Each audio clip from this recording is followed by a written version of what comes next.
झालं. दोन गायक महाराज मंडळी होती आणि ती गायक महाराज मंडळी महाराष्ट्रामध्ये सुप्रसिद्ध होती गायक. पण त्यांची जी आजी होती ना, आजी, तिला परमार्थाचा अजिबात वेळ नव्हता. अजिबात घेणं नाही देणं नाही. म्हणजे देवाचं नाव ती कधी मुखात घेतच नव्हती. अजिबात देवाची आवड नाही, देवाचं नाव घ्यायचं नाही. आता काही दिवसांनी म्हातारी जाणार एका जागेवरती. तिथले तिथं फिरणं म्हातारीचं फक्त वय झालेलं होतं. पोरांनी विचार केला, आपण महाराज आहोत, सगळीकडे फिरतो, पण आपल्या आजीच्या तोंडात कधी देवाचं नाव आलं? कधी आपल्या धर्माविषयी आजी बोलत? मग काय करावं? या आजीच्या तोंडात एकदा तरी देवाचं नाव यावं. मरणार आहे काही दिवसाने, पण आजीला देवाचं नाव घे म्हटलं तरी आजी नाव घेत नव्हती. कशा प्रकारे काय केल्याने आजी देवाचं नाव घेईल बरं? म्हणे असं करू, महाराज मंडळी जेवायला बोलवू आपण आपल्या घरी आणि त्यांनाच सांगू. बोलवलं काही महाराज मंडळींना. महाराज, तुम्ही म्हणाल तेवढी दक्षिणा आम्ही द्यायला तयार आहे. पंचपक्वान्नाचं जेवण तुम्हाला द्यायला तयार आहे आम्ही. फक्त एक काम करा आमचं. महाराज म्हटले, काय काम करायचंय? म्हणे काही नाही, आमच्या आजीच्या तोंडातून देवाचं नाव येईल असं काहीतरी करा. ठीक आहे म्हटले, काही हरकत नाही. तो दिवस उजडला. महाराज मंडळी आले. आजी दारातच बसलेली होती ओट्यावर. महाराज मंडळीनं पाहिलं आजीला आणि आजी म्हटले, ते महाराज मंडळी आजीला म्हटले, आजी, ओ आजी, आजी जय हरी, आजी जय हरी. आजी म्हटली, वेलकम वेलकम वेलकम. कारण इंग्लिश मीडियमला शिकलेली आजी होती, सीबीसी पॅटर्न. महाराज म्हटले, जाऊ दे आता, आजी आपल्या पुढची दिसतीये. आतमध्ये गेले. महाराज मंडळी जेवायला बसले. सुंदर असा बेत होता. महाराज बालाजीचा बेत होता. महाराज मंडळी भरपूर जेवले.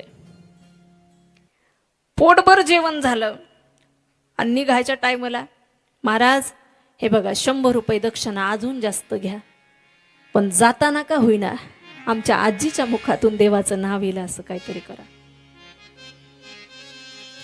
महाराज मंडळी बाहेर आले. आजी दारात बसलेली तिथंच आहे. पायात चप्पल वगैरे सरसावली महाराज लोकांनी आणि जाताना म्हटले, आजी रामकृष्ण हरी, आजी रामकृष्ण हरी, येतो आता. आजी म्हटली, बाय बाय बाय बाय. महाराज मंडळी निघून गेले. कारण आजीच एवढी डेंजर होती. महाराज खतरनाक म्हातारी होती. काय करावं? पोरांना रागच आला. म्हटले, दक्षिणा दिली एवढी, महाराज लोकांना जीव घातलं, पण आजीवर काही परिणाम होत नाही.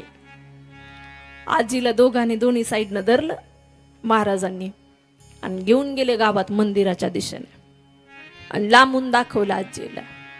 आजी, ते पाय म्हणे वरती काय दिसतंय? मंदिरावर काय असते? हा, बघ ना आजी, वर बघ काय ते. महाराजांना वाटलं एकदा तरी म्हणेल ते देवाच्या मंदिरावरचा कळस आहे, कमीत कमी देव तरी नाव मुखात येईल. आजी म्हटली, ते जे इथं ज्या ठिकाणी हे असतं ना त्याच्यावरती असतच म्हणे. आजी मंदिरामध्ये नेली आणि अशी जोरात आपटली ना महाराज, अशी दणकन आपटली, अशीच आपटली महाराज. वय झालेलं होतं, आदळल्या बरोबर. म्हातारी म्हणे, अरे लागलं ना. म्हणे, आजी पुढे लक्ष दे ना जरा, समोर पाय ना म्हणे, हे बघ ना काय आहे ते, इकडं तिकडं काय दिसतंय ते बघ ना. हे म्हणे, जिथं ते असतं ना तिथं हे असतच. आता तरी वाटलं देवाचं मंदिर तरी म्हणाल आजी. खतरनाक आजी होती, म्हटलीच नाही. अजून थोडं उचलन मध्ये गाभाऱ्यामध्ये घेऊन गेलं देवाच्या. उचलली म्हातारी बर का, रामहरी महाराज उचलली आणि गाभाऱ्याच्या समोर एकदम देवाच्या समोर नेऊन परत दणकन आदळली. म्हणे, आजी हे बघ ना म्हणे पुढं काय. पाहिलं का म्हणे तू असं बघ किती सुंदर दिसतंय. काय ग आजी हे बघ ना काय हे असं. आजी म्हटली जिथं ते असतं ना तिथं हे असतच, तिथं हे असतच, आणि जिथं हे असतं ना त्याच्यात हे असतच म्हणे. आता काय डोक्यात हाणून घ्यावं का म्हटले. उचलली म्हातारी, पोरं घेऊन आले राग राग घरी. दणकन आदळली महाराज. म्हातारी आदळल्या बरोबर गेली. बरं झालं म्हणले, जाऊ द्या मेली तर मेली, एवढी काय करायचं म्हणे. ह्या वयात सुद्धा हिच्या तोंडात देवाचं नाव येत नाही, हिचं जगून तरी काय उपयोग आहे. मेली, चांगलं झालं. लगेच अंतविधीची तयारी केली. अंतविधी केला आणि त्या म्हातारीच्या ज्या आस्ती होत्या दोघा नातवांनी विचार केला म्हणे, ऐक आयुष्यभर आपल्या आजीच्या तोंडात काही देवाचं नाव आलेलं नाही. आपण एक काम करू, आपल्या आजीच्या आस्ती नाही का प्रयागराजला घेऊन जाऊ म्हणे. तिकडे कुठे घेऊन जाऊ म्हटले, प्रयागराजला. पण अशा नको घेऊन जायच्या, ही म्हातारी लई खराब आहे म्हणे, हिचं काही सांगता येत नाही. मग त्या आस्ती अशा बारीक वाटू म्हणे, बारीक डब्बीमध्ये भरू. अशा बारीक वाटल्या महाराज त्या आस्ती. मिक्सरचं भांड घेतलं. आता मिक्सरच्या भांड्यामध्ये टाकल्या त्या आस्ती. असं बुंग फिरवलं महाराज ते मिक्सर. असं बुंगलं ना, बुंगल्याबरोबर पीठच झालं त्या आस्तीचं. बारीक बारीक बारीक एकदम पीठ. ते भरलं एका डब्बीमध्ये छोट्या. आणि ती डब्बी पिशवीतल्या आतल्या आत जो कप्पा होता ना बॅग मध्ये, आतल्या आत कप्पा असतो बघा छोटा बॅग मध्ये, त्या कप्प्यात ठेवली ती डब्बी. अगदी कुणाच्या हाती लागू नये म्हणून. गेले काशीला. आणि तिथे गेल्यानंतर ती बॅग ठेवली एका आश्रमामध्ये. एका महाराजांचा आश्रम पाहिलं आणि त्या आश्रमात ठेवून दिली बॅग. म्हणे आम्ही जरा ब्राह्मण मंडळी आम्हाला कुठे भेटतात का पूजा विधी वगैरे करण्यासाठी, ते निवेदन लावून आता परत आलोच म्हणे. आणि मग हे घेऊन जाऊ आपण सोबत. तिकडे बॅग सोबत कुठे घेऊन जायची, कुठं ठेवायची, गेली चोरीला तर अवघड व्हायचं नाही का. ठेवली त्या आश्रमामध्ये बॅग.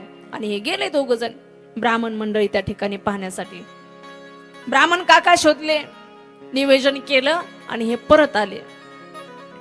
म्हणे घे रे दादा बॅग, ती डब्बी पाय म्हणे बॅग मधली अजून कुठे आहे ते, आणि चल लवकर.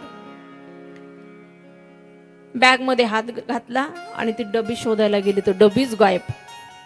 आता काय करावं, पाय म्हणे ही म्हातारी झाली आता गायब, आता काय करायचं. अख्खे कपडे उचकले महाराज, पण डब्बीच सापडला. अरे घरी ठेवून आलं का, नाही नाही दादा बॅगच्या आतल्या आत जो कप्पा होता ना त्याच्यात ठेवली होती. मग गेलीच कुठं, डब्बी कुठं गेली, डब्बी कुठं गेली, यांचा गोंधळ चालू होता. तेवढ्यात ते महाराज आले. महाराज म्हणे काय शोधता. अहो महाराज आस्तीची डब्बी आम्ही जी आणली होती ती डब्बीच गायब आहे म्हणे. किती महत्वाची डब्बी गायब झाली, आता काय करावं. म्हणे थांबा थोडं. महाराज आतमध्ये गेले आणि आवाज दिला बायकोला, ओय इकडे. नाही का म्हणून बोंबलता, काय काम आहे. म्हणे अगं ती डब्बी पाहिलीस का. कुणाची डब्बी, त्या महाराज लोकांची. हा म्हणे पाहिली ना. म्हणे कुठे ती दे. काय एवढं महत्वाचं, दे म्हटलं ना, तुला द्यायला सांगितली ना. आपण कशाला आरडता, देते की. काय एवढं गुतलं तुमचं त्या डबीपाशी, एवढं काय भरलं म्हणे त्या डबी मध्ये. म्हणे काही असू दे पण ती डबी पटकन आणून दे. आणि हे बघा काही नाही त्या डबीमध्ये. आण म्हटलं ना आण. गेली डबी हातात घेतली आणि आणून द्यायला निघाली. म्हणे कमून ओरडत होता. डबी उघडून बघितलं तर रिकामीच. म्हणे अहो रिकामीच याच्यातलं. म्हणे काय नाही त्याच्यात फक्त पावडर होती आणि त्याचा काही वास बीस येत नव्हता. मला वाटलं दात मंजनच आहे, मी सकाळी दात घासले म्हणली त्यानं. घ्या आता डोक्यात हारून. एक नातू दुसऱ्या नातूला म्हणत होता आजीचा, दादा पाय पाय म्हणे, मी तुला म्हंटल होतं ना म्हातारी लई खतरनाक आहे. अरे आपली म्हातारी या बाईच्या तोंडात गेली, या बाईच्या थोबाडात गेली म्हणे तिकडं, पण गंगेत गेली ना. एवढी बेकार म्हातारी.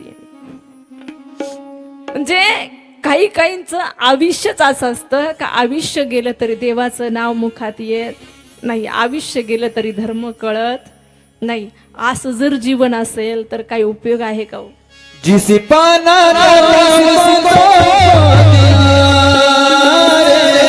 जिस पाना